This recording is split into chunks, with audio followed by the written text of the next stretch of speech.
Comme le Père m'a envoyé, moi aussi je vous envoie. Jean 20, 21. Sans Christ, la vie est comme une nourriture sans sel. Si vous étiez donné de la nourriture insipide le matin, à midi et le soir, et ceci jour après jour, vous direz que sans sel, la nourriture n'est pas bonne. De même, la vie sans Christ n'est d'aucune utilité. Avant que le Seigneur Jésus-Christ ne commençât son ministère public, il fut baptisé dans le Jourdain et tenté dans le désert. Après cela, il alla directement en Galilée. Il dit à certains hommes, suivez-moi, et je vous ferai pêcheurs d'hommes. Aussitôt, ils laissèrent les filets et le suivirent. Matthieu 4, 19, 20. Le Seigneur Jésus ne commença pas son ministère avec une multitude. Après 40 jours de tentation dans le désert, il va en Galilée. Il dut voyager pendant de nombreux kilomètres pour cela. Pourquoi? Parce que les quelques hommes dont il voulait faire des disciples habitaient à Capharnaüm. C'était une ville bien connue près de la mer de Galilée. Simon, André, Jacques et Jean y habitaient. Rendez-vous compte? Imaginez le Seigneur Jésus voyager une si longue distance pour 4 ou 5 hommes. Et pourquoi?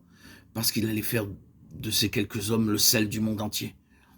Après avoir choisi ces hommes, le Seigneur parcourut les synagogues en enseignant. Alors des multitudes vinrent à lui. Jamais il ne les appela. Elles vinrent simplement.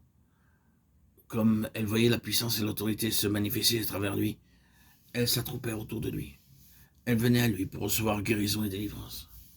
Elles venaient de toutes les classes de la société, de la Galilée, la Décapole, Jérusalem, la Judée et d'au-delà du Jourdain.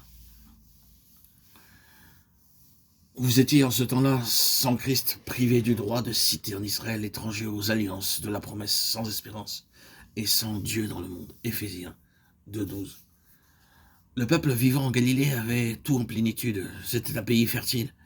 Il était regardé à cette époque comme un pays d'abondance. Il y avait de la bonne eau, des fruits en abondance, des céréales et du poisson.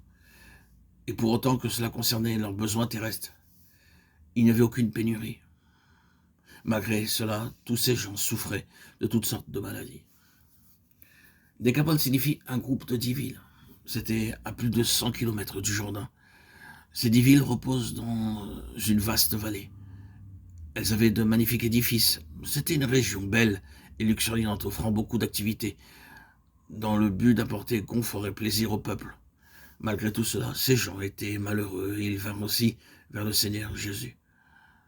Jérusalem était le centre de la religion. Le temple se trouvait là. Là se trouvait le souverain sacrificateur et les Lévites servant au temple. Il y avait les prophètes pour donner les messages de Dieu au peuple. Le peuple de Jérusalem pouvait s'enorgueillir du temple, des prophètes et des ancêtres, mais ils étaient spirituellement aveugles.